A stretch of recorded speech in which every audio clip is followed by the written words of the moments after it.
hey! Hey, what up? I just signed up for this new class at CU, Writing and Rhetoric 1150. Do you know of anything that might be helpful? Dude, the best thing to know about that class is Authorial Selves. What's Authorial Selves? Authorial Selves is basically the voice you give your paper and the purpose to have your argument amplified and get your point across. Oh, really? So each of my papers can have a different voice? Exactly. If you're writing a scholarly article, you can have a scholarly hat, or if you're writing a personal narrative, it's your own voice. Oh, okay. So I can take on many different roles in each of my writing? Yes, of course. So it's like wearing different hats? Exactly! So now, since we have our hats on, we can talk about how these hats identify the credibility that gives our papers. Really? So even though I haven't known it, I've been using Authorial Selves throughout my whole writing life, in my student life? Exactly. Each paper you've done, you've had a different voice. One that you're writing toward, if you're writing an essay to a teacher, you're writing it specifically to the teacher and giving it that a student's voice. Meanwhile, with, like I said, scholarly articles, you give yourself more of a voice of a scholar because you're addressing it to a higher discourse community of scholars instead of you're writing it to a teacher. So each of my voices, I have a different credibility. I have student credibility for my student essays, and then I have scholarly credibility for my scholarly essays. That is so cool. Exactly, and you're also using ethos, which is, again, you're emphasizing more credibility. That is so awesome. I can't wait to learn more. I know. Let's go back to writing and rhetoric. Yet, there is another hat, or authorial self, that one can take on when writing a paper in college in Rhetoric 1150. It is the scholarly self. This self is typically used in a paper to prove an argument that you have come up with on your own and should be published later on. Here you can see that research is put into the paper and is cited correctly. However, the author who has written this piece is not just reciting the information that they have gathered back to its reader, but is using it to prove their argument that they have come up with. In this article in particular, the author is trying to prove that overprotective parenting can lead to anxiety and other disorders later in life. As the student is no longer a student but is a scholar, the authorial self is being put on as a scholar.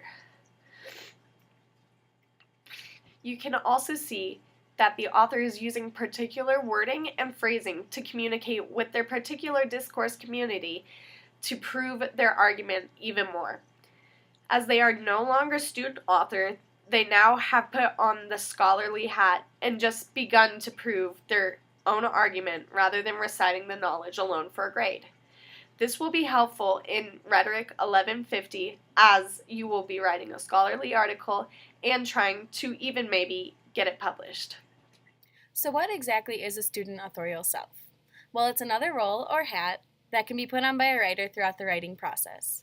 When looking at a paper containing a student authorial self, it should be noted that the audience of this type of paper would always be a teacher or professor, and throughout the entire piece, the writer or student will be keeping the view of the teacher in mind. Therefore, the essay will be adapted in ways that the student is able to persuade the teacher of their argument. The goal of a student paper is to prove to their teacher that they have sufficient knowledge regarding the subject they are discussing. A great use of this type of authorial self can be seen in the award-winning essay, John Morse, A Small Price to Pay by Ben Woolman. This paper discusses Colorado State Senate President John Morse's attempts at passing stricter laws supporting gun control. As you read through his words, you can tell that this student chose his words very carefully. Using words like martyring, anathema, and zealous, it is obvious that Ben chose these words to make it appear as if his argument is more valid due to his extensive use of sophisticated vocabulary. The student authorial self Ben has chosen can also be seen through his frequent use of quotes and facts from reliable sources. He used numbers and figures to show his legitimacy in having an opinion on the topic, but then uses famous quotes of respectable people as well in order to really drive it home. Hopefully this lesson has cleared up any confusion one may have on the topic of what it means to take on a student authorial self.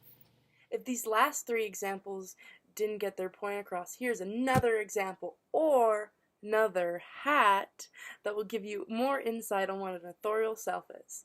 This new hat that I'm introducing involves another type of genre of writing, which is called creative nonfiction. This is where the author uses literacy styles and techniques to create a factual, accurate narrative. Okay, for our example for the creative nonfiction, we'll be using one from Journal 2020, and it's called The Moroccan Blue. A little background information. It's about this girl who goes to this trip in Morocco, and there's problems with women's rights and equality of women and men, and gender role issues, and basically she's addressing this in her narrative to give a better perspective and awareness to this issue that's in Morocco. Nitty-gritty of what the authorial self is and what voice is given in this article. In this section, seen as over here, ding ding, we acknowledge that the author is trying to address an issue that has arisen in Morocco over women's rights. So in this article to my left, basically the highlighted parts are the important parts of what shows the authorial self and how they're connected, and the beginning part is the narration part of the creative nonfiction, then leading to the factual information of this creative nonfiction. Voice and the authorial self shows/tells the audience here, and more of an awareness voice of they're wanting to aware you of the situation, give you better knowledge, and it's an open audience. They're addressing this to everyone. It's not like in a student authorial self where you're addressing it to a teacher, and it's not in a scholar